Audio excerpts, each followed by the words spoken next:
If you are dissatisfied with what you have got, or even frustrated or angry about your present lack, that may motivate you to become rich. But even if you do make millions, you will continue to experience the inner condition of lack, and deep down, you will continue to feel unfulfilled. You may have many exciting experiences that money can buy, but they will come and go and always leave you with an empty feeling and the need for further physical or psychological gratification. You abide in being, and so feel the fullness of life now. That alone is true prosperity. So give up waiting as a state of mind. When you catch yourself slipping into waiting, snap out of it. Come into the present moment. Just be and enjoy being. If you are present, there is never any need for you to wait for anything. So next time somebody says, "Sorry to have kept you waiting," you can reply, "That's all right. I wasn't waiting. I was just standing here enjoying myself." These are just a few of the habitual mind strategies for denying the present moment that are part of ordinary unconsciousness. They're easy to overlook because they are so much a part of normal living, the background static of perpetual discontent. But the more you practice monitoring your inner mental emotional state, the easier it will be to know when you have been trapped in past or future, which is to say, unconscious, and to awaken out of the dream of time into the present. But beware, the false unhappy self, based on mind identification, lives on time. It knows that the present moment is its own death, and so feels very threatened by it. It will do all it can to take you out of it. It will try to keep you trapped in time, the inner purpose of your life's journey. I can see the truth of what you're saying, but I still think that we must have purpose on our life's journey. Otherwise, we just drift. And purpose means future, doesn't it? How do we reconcile that with living in the present? When you are on a journey, it is certainly helpful to know where you are going, or at least the general direction in which you are moving. But don't forget, the only thing that is ultimately real about your journey is the step that you are taking at this moment. That's all there ever is. Your life's journey has an outer purpose and an inner purpose. The outer purpose is to arrive at your goal or destination, to accomplish what you set out to do, to achieve this or that, which of course implies future. But if your destination or the steps you are going to take in the future take up so much of your attention that they become more important to you than the step you are taking now, then you completely miss the journey's inner purpose, which has nothing to do with where you are going or what you are doing, but everything to do with how. It has nothing to do with future, but everything to do with the quality of your consciousness at this moment. The outer purpose belongs to the horizontal dimension of space and time. The inner purpose concerns a deepening of your being in the vertical dimension of the timeless now. Your outer journey may contain 1,000,000 steps. Your inner journey only has one. The step you are taking right now. As you become more deeply aware of this one step, you realize that it already contains within itself all the other steps as well as the destination. This one step then becomes transformed into an expression of perfection, an act of great beauty and quality. It will have taken you into being, and the light of being will shine through it. This is both the purpose and the fulfillment of your inner journey, the journey into yourself. Does it matter whether we achieve our outer purpose, whether we succeed or fail in the world? It will matter to you as long as you haven't realized your inner purpose. After that, the outer purpose is just a game that you may continue to play simply because you enjoy it. It is also possible to fail completely in your outer purpose and at the same time totally succeed in your inner purpose. Or the other way around, which is actually more common, outer riches and inner poverty, or to gain the world and lose your soul, as Jesus puts it. Ultimately, of course, every outer purpose is doomed to fail sooner or later, simply because it is subject to the law of impermanence of all things. The sooner you realize that your outer purpose cannot give you lasting fulfillment, the better. When you see the limitations of your outer purpose, you give up your unrealistic expectation that it should make you happy, and you make it subservient to your inner purpose. The past cannot survive in your presence.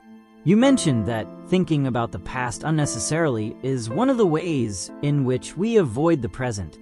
But apart from the past that we remember, and perhaps identify with, isn't there another level of past within us that is much more deep-seated?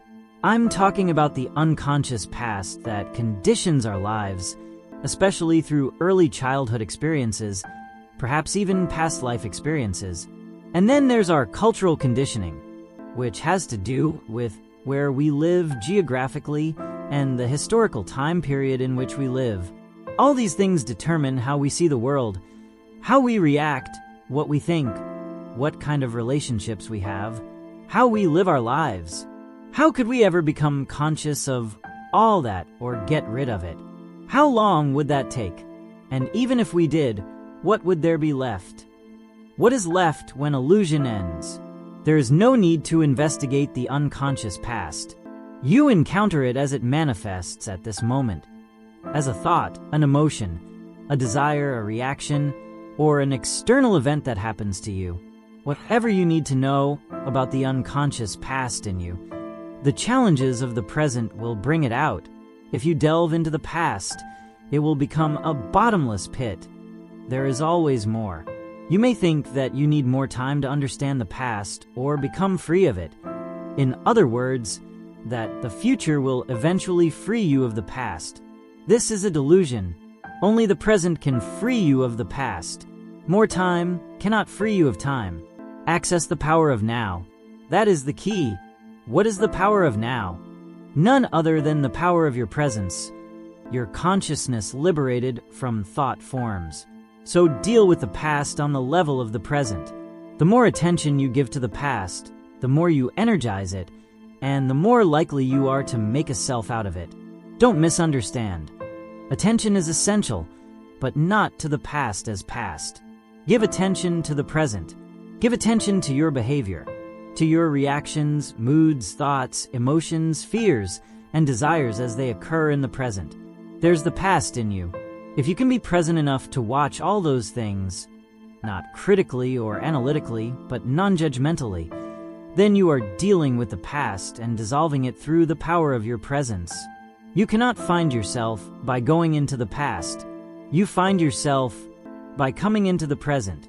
Isn't it helpful to understand the past and so understand why we do certain things, react in certain ways, or why we unconsciously create our particular kind of drama, patterns, and relationships? As you become more conscious of your present reality, you may suddenly get certain insights as to why your conditioning functions in those particular ways. For example, why your relationships follow certain patterns, and you may remember things that happened in the past or see them more clearly. That is fine and can be helpful, but it is not essential. What is essential is your conscious presence. That is the transformative agent. So don't seek to understand the past, but be as present as you can. The past cannot survive in your presence. It can only survive in your absence. The state of presence. It's not what you think it is. You keep talking about the state of presence as the key. I think I understand it intellectually, but I don't know if I have ever truly experienced it. I wonder, is it what I think it is, or is it something entirely different? It's not what you think it is. You can't think about presence, and the mind can't understand it. Understanding presence is being present. Try a little experiment. Close your eyes and say to yourself, I wonder what my next thought is going to be. Then become very alert and wait for the next thought. Be like a cat watching a mouse hole. What thought is going to come out of the mouse hole? Try it now. Well, I had to wait for quite a long time before a thought came in. Exactly. As long as you are in a state of intense presence, you are free of thought. You are still, yet highly alert. The instant your conscious attention sinks below a certain level, thought rushes in. The mental noise returns. The stillness is lost. You are back in time to test their degree of presence. Some Zen masters have been known to creep up on their students from behind and suddenly hit them with a stick. Quite a shock. If the student had been fully present and in a state of alertness, if he had kept his loins girded and his lamp burning, which is one of the analogies that Jesus uses for presence, he would have noticed the master coming up from behind and stopped him or stepped aside.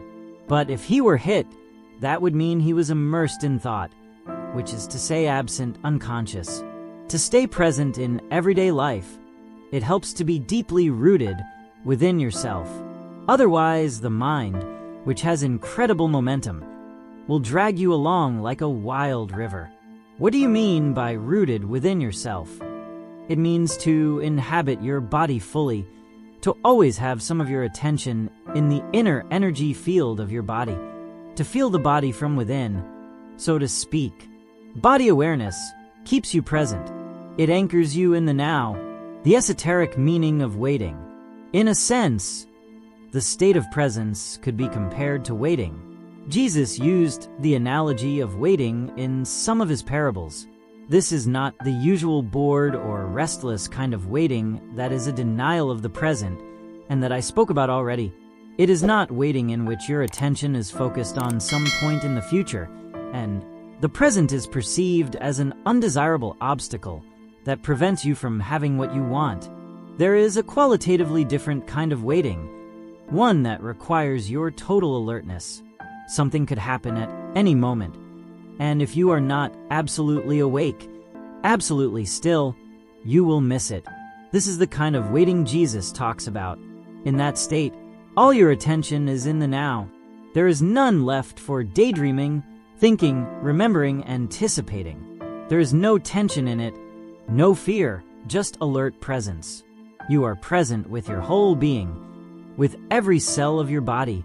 In that state, the you that has a past and a future, the personality, if you like, is hardly there anymore. And yet nothing of value is lost. You are still essentially yourself. In fact, you are more fully yourself than you ever were before. Or rather, it is only now that you are truly yourself. Be like a servant waiting for the return of the master, says Jesus.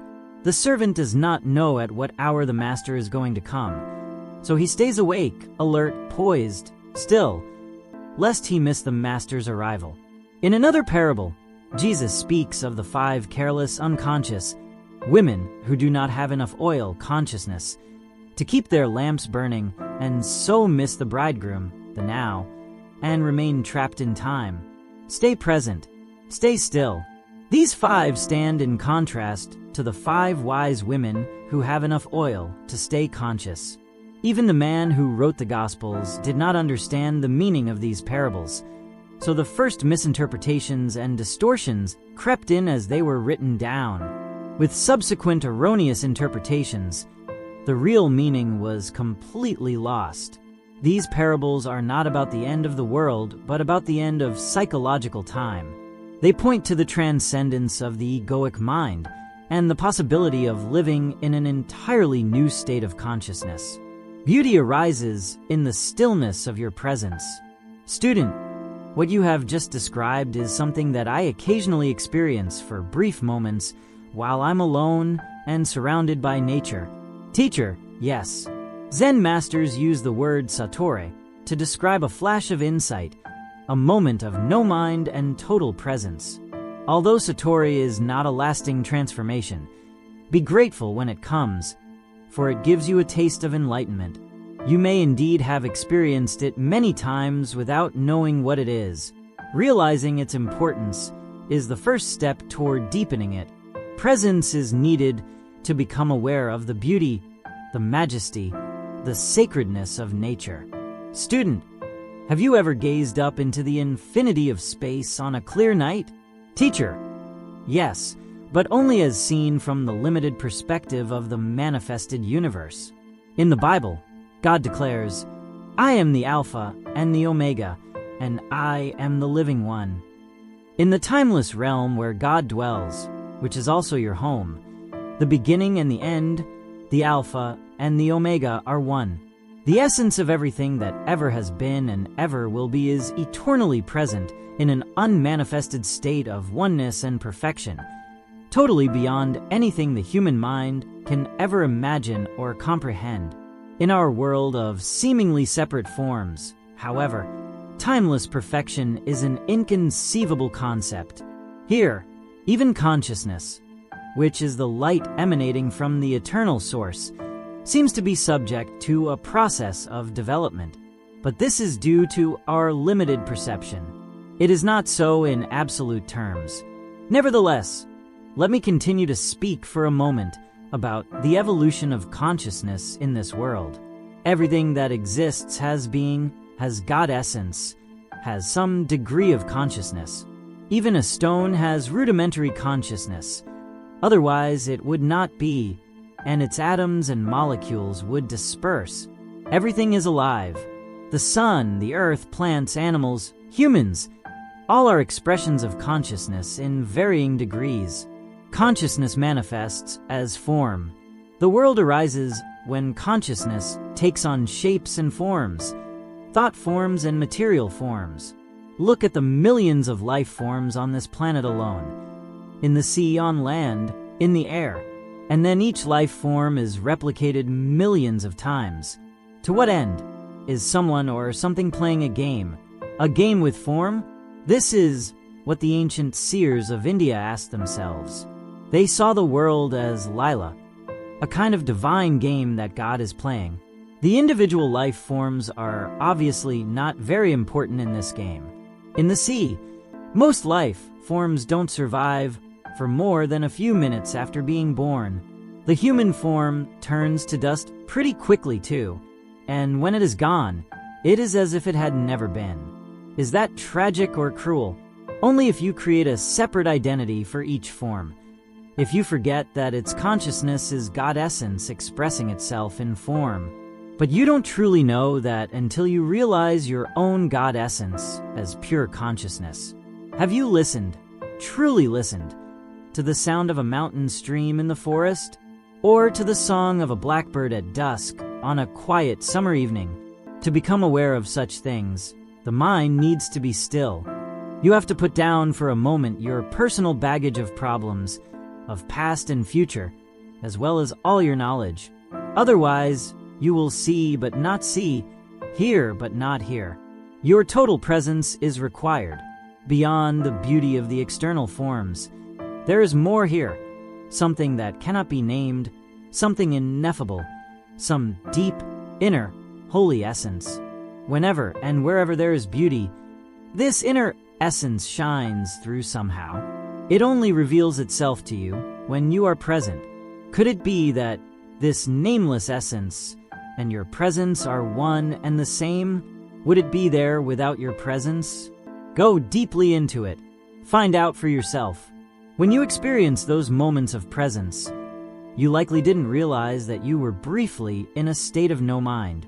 This is because the gap between that state and the influx of thought was too narrow. Your satori may only have lasted for a few seconds before the mind came in, but it was there. Otherwise, you would not have experienced the beauty. The mind can neither recognize nor create beauty. Only for a few seconds, while you were completely present, was that beauty or that sacredness there. Because of the narrowness of that gap and a lack of vigilance and alertness on your part, you were probably unable to see the fundamental difference between the perception, the thoughtless awareness of beauty, and the naming and interpreting of it as thought. The time gap was so small that it seemed to be a single process. The truth is, however, that the moment thought came in, all you had was a memory of it. The wider the time gap between perception and thought, the more depth there is to you as a human being, which is to say, the more conscious you are. Many people are so imprisoned in their minds that the beauty of nature does not really exist for them. They might say, "What a pretty flower," but that's just a mechanical mental labeling, because they are not still, not present. They don't truly see the flower, don't feel its essence, its holiness, just as they don't know themselves, don't feel their own essence, their own holiness. Because we live in such a mind-dominated culture, most modern art, architecture, music, and literature are devoid of beauty, of inner essence, with very few exceptions. The reason is that the people who create those things cannot, even for a moment, free themselves from their mind. So they're never in touch with that place within where true creativity and beauty arise. The mind left to itself creates monstrosities, and not only in art galleries. Look at our urban landscapes and industrial wastelands. No civilization has ever produced so much ugliness. Realizing pure consciousness as presence. Student, is being the same as presence? Teacher, when you become conscious of being, what is really happening is that being becomes conscious of itself. When being becomes conscious of itself, that's presence. Since being, consciousness, and life are synonymous, we could say that presence means consciousness becoming conscious of itself, or life attaining self-consciousness. But don't get attached to the words, and don't make an effort to understand this.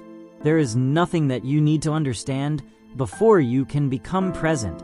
Student, I do understand what you just said, but it seems to imply that being the ultimate transcendental reality is not yet complete, that it is undergoing a process of development. Does God need time for personal growth? Teacher, yes and no. The way I speak about it is a concession to the limitations of human understanding. Let me put it this way. If a fish is born in your aquarium and you call it John, write out a birth certificate, tell him about his family history, and 2 minutes later, he gets eaten by another fish. That's tragic. But it's only tragic because you projected a separate self where there was none. You got hold of a fraction of a dynamic process, a molecular dance, and made a separate entity out of it. Consciousness takes on the disguise of forms until they reach such complexity that it completely loses itself in them. In present-day humans, consciousness is completely identified with its disguise. It only knows itself as form, and therefore lives in fear of the annihilation of its physical or psychological form. This is the egoic mind, and this is where considerable dysfunction sets in. It now looks as if something had gone very wrong somewhere along the line of evolution. But even this is part of Lila, the divine game. Finally, the pressure of suffering created by this apparent dysfunction forces consciousness to disidentify from form and awakens it from its dream of form. It regains self-consciousness, but it is at a far deeper level than when it lost it. This process is explained by Jesus in his parable of the lost son, who leaves his father's home, squanders his wealth, becomes destitute, and is then forced by his suffering to return home. When he does, his father loves him more than before.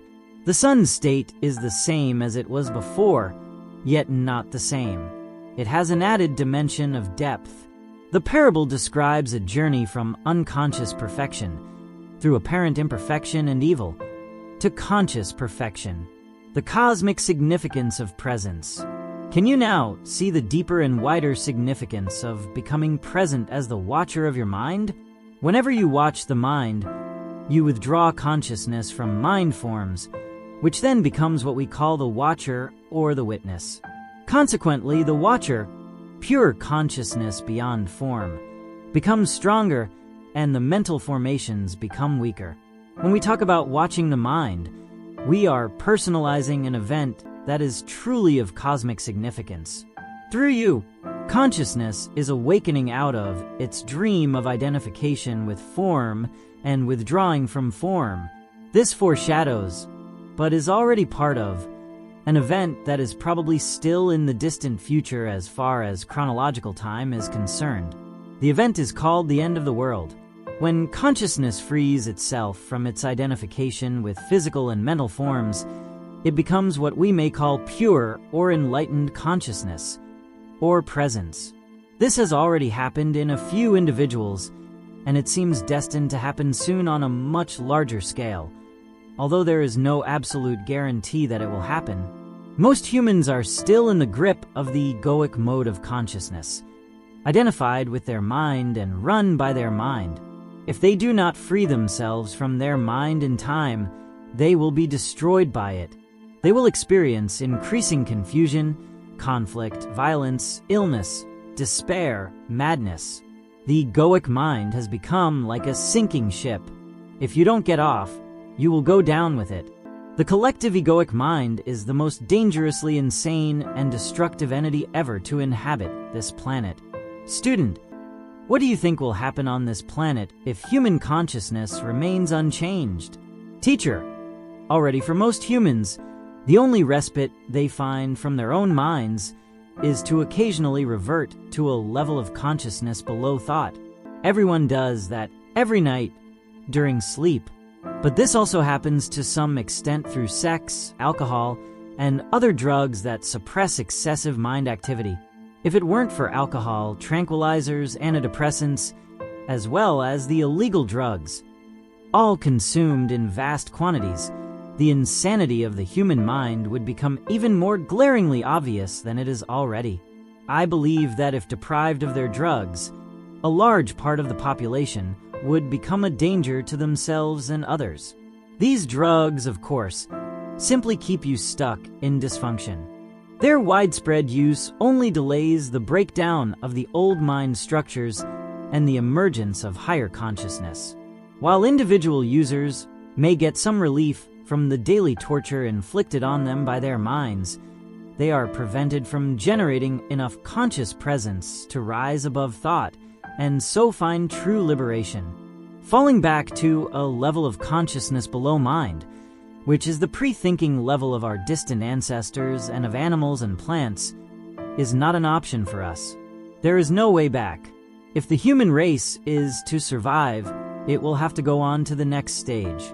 Consciousness is evolving throughout the universe in billions of forms.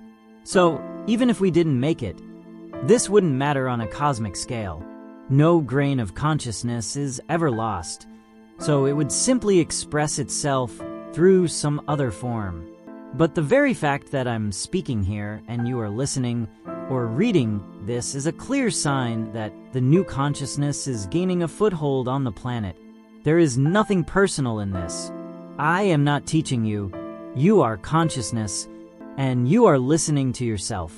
There's an Eastern saying, the teacher and the taught together create the teaching. In any case, the words in themselves are not important. They are not the truth.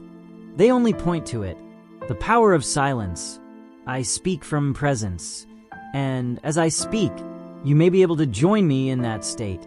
Although every word that I use has a history, of course, and comes from the past, as all language does, the words I speak to you now are carriers of the high-energy frequency of presence.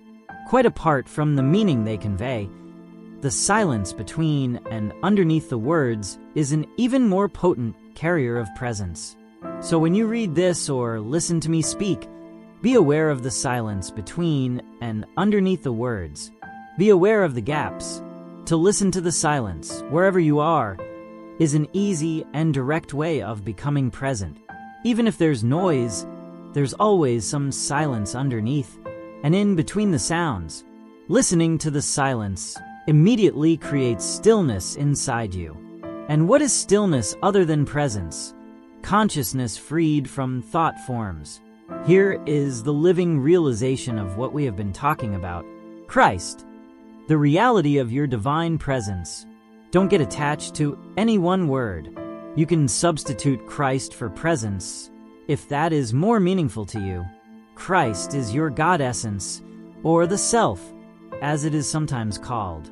The only difference between Christ and presence is that Christ refers to your indwelling divinity regardless of whether you are conscious of it or not, whereas presence means your awakened divinity or God essence. Many misunderstandings and false beliefs about Christ will clear if you realize that there is no past or future in Christ. To say that Christ was or will be is a contradiction in terms. Jesus was. He was a man who lived 2,000 years ago and realized divine presence, his true nature. And so he said, Before Abraham was, I am. He did not say, I already existed before Abraham was born, which would have meant that he was still within the dimension of time and form identity. The words I am, used in a sentence that starts in the past tense, indicate a radical shift, a discontinuity in the temporal dimension. It is a Zen-like statement of great profundity. Jesus attempted to convey directly, not through discursive thought, the meaning of presence, of self-realization. He had gone beyond the consciousness dimension governed by time into the realm of the timeless. The dimension of eternity had come into this world. Eternity, of course, does not mean endless time, but no time. Thus, the man Jesus became Christ, a vehicle for pure consciousness. And what is God's self-definition in the Bible? Did God say, I have always been, and I always will be? Of course not. That would have given reality to past and future. God said, I am that I am. No time here, just presence. The second coming of Christ. The second coming of Christ is a transformation of human consciousness, a shift from time to presence, from thinking to pure consciousness, not the arrival of some man or woman. If Christ were to return tomorrow in some externalized form, what could he or she possibly say to you other than this? I am the truth. I am divine presence. I am eternal life. I am within you. I am here. I am now. Never personalize Christ. Don't make Christ into a form identity. Avatars, divine mothers, enlightened masters, the very few that are real, are not special as persons. Without a false self to uphold, defend, and feed, they are more simple, more ordinary than the ordinary man or woman. Anyone with a strong ego would regard them as insignificant or, more likely, not see them at all. If you are drawn to an enlightened teacher, it is because there is already enough presence in you to recognize presence in another. There were many people who did not recognize Jesus or the Buddha, as there are and always have been many people who are drawn to false teachers. Egos are drawn to bigger egos. Darkness cannot recognize light. Only light can recognize light. So don't believe that the light is outside you, or that it can only come through one particular form. If only your master is an incarnation of God, then who are you? Any kind of exclusivity is identification with form, and identification with form means ego, no matter how well disguised. Use the master's presence to reflect your own identity beyond name and form back to you, and to become more intensely present yourself. You will soon realize that there is no mine or yours in presence. Group work and presence. Group work can also be helpful for intensifying the light of your presence. A group of people coming together in a state of presence generates a collective energy field of great intensity.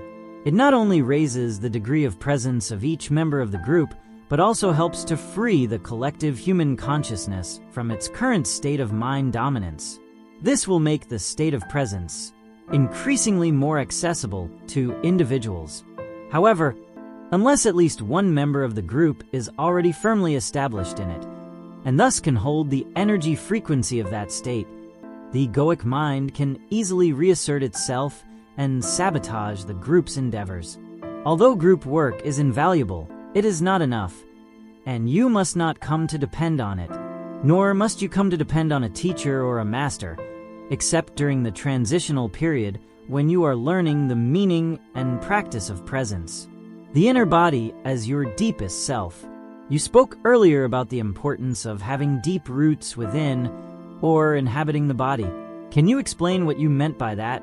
The body can become a point of access into the realm of being. Let's go into that more deeply now. I am still not quite sure if I fully understand what you mean by being. What do you mean by that? This is what a fish would say if it had a human mind. Please stop trying to understand being. You have already had significant glimpses of being, but the mind will always try to squeeze it into a little box and then put a label on it. It cannot be done. It cannot become an object of knowledge. In being, subject and object merge into one. Being can be felt as the ever-present I am, that is beyond name and form. To feel it, to know that you are, and to abide in that deeply rooted state is enlightenment. The truth that Jesus says will make you free. Free from what? Free from the illusion that you are nothing more than your physical body and your mind. This illusion of the self, as the Buddha calls it, is the core error. Free from fear in its countless disguises, the inevitable consequence of that illusion, the fear that is your constant tormentor as long as you derive your sense of self only from this ephemeral and vulnerable form. Free from sin, which is the suffering you unconsciously inflict on yourself and others as long as this illusory sense of self governs what you think, say, and do. Look beyond the words. I don't like the word sin. It implies that I am being judged and found guilty. I can understand that. Over the centuries, many erroneous views and interpretations have accumulated around words, such as sin due to ignorance, misunderstanding, or a desire to control. But they contain an essential core of truth. If you are unable to look beyond such interpretations, and so cannot recognize the reality to which the word points, then don't use it. Don't get stuck on the level of words. A word is no more than a means to an end. It's an abstraction, not unlike a signpost. It points beyond itself. The word honey isn't honey. You can study and talk about honey for as long as you like, but you won't really know it until you taste it. After you have tasted it, the word becomes less important to you. You won't be attached to it anymore. Similarly, you can talk or think about God continuously for the rest of your life. But does that mean you know or have even glimpsed the reality to which the word points? It really is no more than an obsessive attachment to a signpost, a mental idol. The reverse also applies.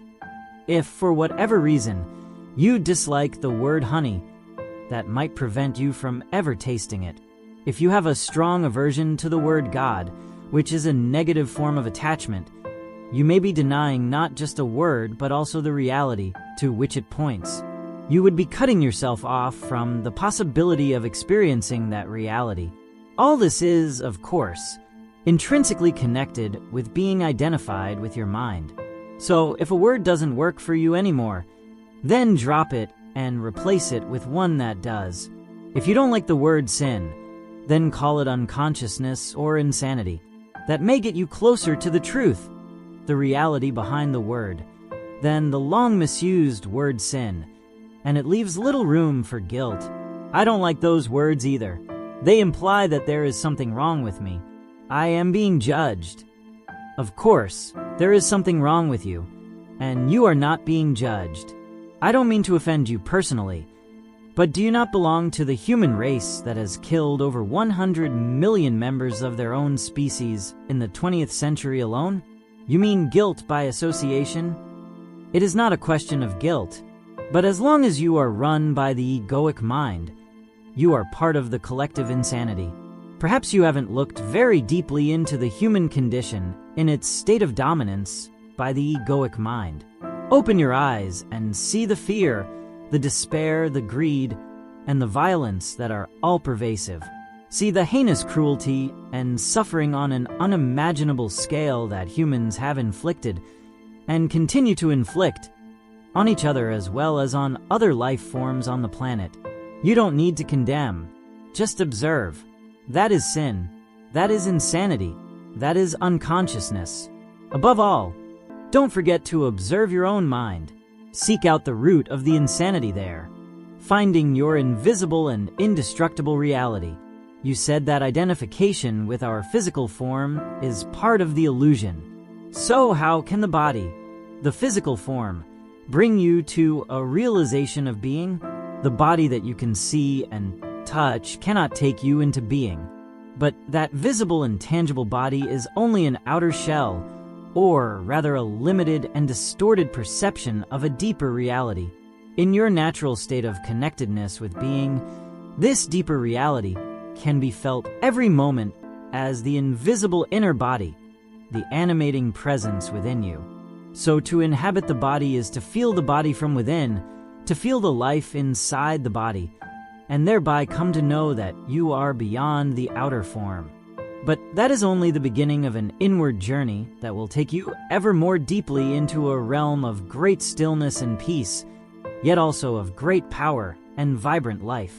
At first, you may only get fleeting glimpses of it, but through them, you will begin to realize that you are not just a meaningless fragment in an alien universe, briefly suspended between birth and death, allowed a few short-lived pleasures followed by pain and ultimate annihilation.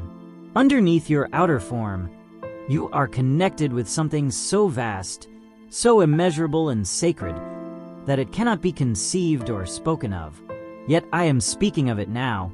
I am speaking of it not to give you something to believe in, but to show you how you can know it for yourself.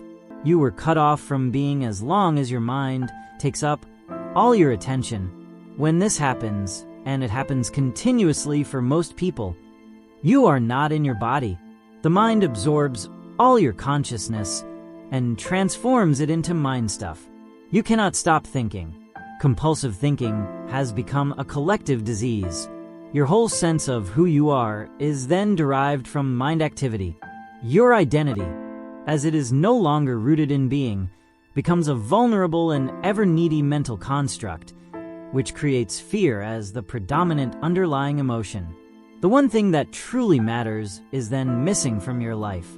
Awareness of your deeper self, your invisible and indestructible reality. To become conscious of being, you need to reclaim consciousness from the mind. This is one of the most essential tasks on your spiritual journey. It will free vast amounts of consciousness that previously had been trapped in useless and compulsive thinking. A very effective way of doing this is simply to take the focus of your attention away from thinking and direct it into the body, where being can be felt. In the first instance, as the invisible energy field that gives life to what you perceive as the physical body, connecting with the inner body. Please try it now. You may find it helpful to close your eyes for this practice. Later on, when being in the body has become natural and easy, this will no longer be necessary. Direct your attention into the body. Feel it from within. Is it alive? Is there life in your hands, arms, legs, and feet? In your abdomen, your chest? Can you feel the subtle energy field that pervades the entire body and gives vibrant life to every organ and every cell? Can you feel it simultaneously in all parts of the body as a single field of energy? Keep focusing on the feeling of your inner body for a few moments. Do not start to think about it. Feel it. The more attention you give it, the clearer and stronger this feeling will become. It will feel as if every cell is becoming more alive. If you have a strong visual sense, you may get an image of your body becoming luminous. Although such an image can help you temporarily, pay more attention to the feeling than to any image that may arise. An image, no matter how beautiful or powerful, is already defined in form, so there is less scope for penetrating more deeply. The feeling of your inner body is formless, limitless, and unfathomable. You can always go into it more deeply. If you cannot feel very much at this stage, pay attention to whatever you can feel. Perhaps there is just a slight tingling in your hands or feet. That's good enough for the moment. Just focus on the feeling. Your body is coming alive. Later, we will practice some more. Now, please open your eyes, but keep some attention in the inner energy field of the body, even as you look around the room. Transformation through the body. Why have most religions condemned or denied the body? It seems that spiritual seekers have always regarded the body as a hindrance or even sinful. Why have so few seekers become finders? On the level of the body, humans are very close to animals. All the basic bodily functions, pleasure, pain, breathing, eating, drinking, defecating, sleeping, the drive to find a mate and procreate, and of course birth and death, we share with the animals. A long time after their fall from a state of grace and oneness into illusion, humans suddenly woke up in what seemed to be an animal body, and they found this very disturbing. Don't fool yourself. You were no more than an animal. This seemed to be the truth that was staring them in the face. But it was too disturbing a truth to tolerate. Adam and Eve saw that they were naked, and they became afraid. Unconscious denial of their animal nature set in very quickly. The threat that they might be taken over by powerful instinctual drives and revert back to complete unconsciousness was indeed a very real one. Shame and taboos appeared around certain parts of the body and bodily functions, especially sexuality. The light of their consciousness was not yet strong enough to make friends with their animal nature, to allow it to be and even enjoy that aspect of themselves, let alone to go deeply into it to find the divine hidden within it, the reality within the illusion. So they did what they had to do. They began to disassociate from their body. They now saw themselves as having a body rather than just being it. When religions arose, this disassociation became even more pronounced as the "you are not your body" belief. Countless people in East and West throughout the ages have tried to find God, salvation, or enlightenment through denial of the body. This took the form of denial of sense pleasures and of sexuality in particular, fasting, and other ascetic practices. They even inflicted pain on the body in an attempt to weaken or punish it because they regarded it as sinful.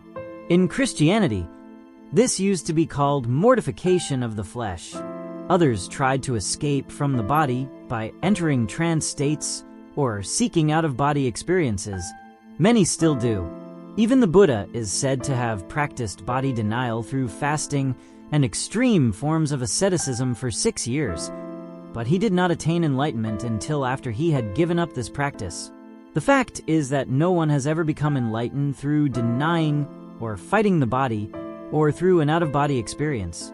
Although such an experience can be fascinating and can give you a glimpse of the state of liberation from the material form, in the end, you will always have to return to the body, where the essential work of transformation takes place. Transformation is through the body, not away from it. This is why no true master has ever advocated fighting or leaving the body, although their mind-based followers often have. Of the ancient teachings concerning the body, only certain fragments survive, such as Jesus' statement that your whole body will be filled with light, or they survive as myths, such as the belief that Jesus never relinquished his body, but remained one with it and ascended into heaven with it. Almost no one to this day has understood those fragments or the hidden meaning of certain myths, and the "you are not your body" belief has prevailed universally, leading to body denial and attempts to escape from the body. Countless seekers have thus been prevented from attaining spiritual realization for themselves and becoming finders. Is it possible to recover the lost teachings on the significance of the body or to reconstruct them from the existing fragments? There is no need for that. All spiritual teachings originate from the same source. In that sense, there is and always has been only one master who manifests in many different forms. I am that master. And so are you, once you are able to access the source within, and the way to it is through the inner body. Although all spiritual teachings originate from the same source, once they become verbalized and written down, they are obviously no more than collections of words. And a word is nothing but a signpost. As we talked about earlier, all such teachings are signposts pointing the way back to the source. I have already spoken of the truth that is hidden within your body, but I will summarize for you again the lost teachings of the masters. So here is another signpost. Please endeavor to feel your inner body as you read or listen. Sermon on the Body. What you perceive as a dense physical structure called the body, which is subject to disease, old age, and death, is not ultimately real, is not you. It is a misperception of your essential reality that is beyond birth and death, and is due to the limitations of your mind, which, having lost touch with being, creates the body as evidence of its illusory belief in separation, and to justify its state of fear. But do not turn away from the body, for within that symbol of impermanence, limitation, and death that you perceive as the illusory creation of your mind is concealed the splendor of your essential and immortal reality. Do not turn your attention elsewhere in your search for the truth, for it is nowhere else to be found but within your body. Do not fight against the body, for in doing so, you are fighting against your own reality. You are your body. The body that you can see and touch is only a thin, illusory veil. Underneath it lies the invisible inner body, the doorway into being, into life unmanifested. Through the inner body, you are inseparably connected to this unmanifested one life, birthless, deathless, eternally present. Through the inner body, you are forever one with God, have deep roots within. The key is to be in a state of permanent connectedness with your inner body, to feel it at all times. This will rapidly deepen and transform your life. The more consciousness you direct into the inner body, the higher its vibrational frequency becomes, much like a light that grows brighter as you turn up the dimmer switch and so increase the flow of electricity. At this higher energy level, negativity cannot affect you anymore, and you tend to attract new circumstances that reflect this higher frequency. If you keep your attention in the body as much as possible, you will be anchored in the now. You won't lose yourself in the external world, and you won't lose yourself in your mind. Thoughts and emotions, fears and desires may still be there to some extent, but they won't take you over. Please examine where your attention is at this moment. You are listening to me, or you are reading these words in a book. That is the focus of your attention. You are also peripherally aware of your surroundings, other people, and so on. Furthermore, there may be some mind activity around what you are hearing or reading, some mental commentary. Yet there is no need for any of this to absorb all your attention. See if you can be in touch with your inner body at the same time. Keep some of your attention within. Dante, let it all flow out. Feel your whole body from within as a single field of energy. It is almost as if you were listening or reading with your whole body. Let this be your practice in the days and weeks to come. Do not give all your attention away to the mind and the external world. By all means, focus on what you are doing, but feel the inner body at the same time whenever possible. Stay rooted within. Then observe how this changes your state of consciousness and the quality of what you are doing. Whenever you are waiting, wherever it may be, use that time to feel the inner body. In this way, traffic jams and lineups become very enjoyable. Instead of mentally projecting yourself away from the now, go more deeply into the now by going more deeply into the body. The art of inner body awareness will develop into a completely new way of living, a state of permanent connectedness with being, and will add a depth to your life that you have never known before. It is easy to stay present as the observer of your mind when you are deeply rooted within your body. No matter what happens on the outside, nothing can shake you anymore, unless you stay present, and inhabiting your body is always an essential aspect of it. You will continue to be run by your mind. The script in your head that you learned a long time ago, the conditioning of your mind that will dictate your thinking and your behavior. You may be free of it for brief intervals, but rarely for long.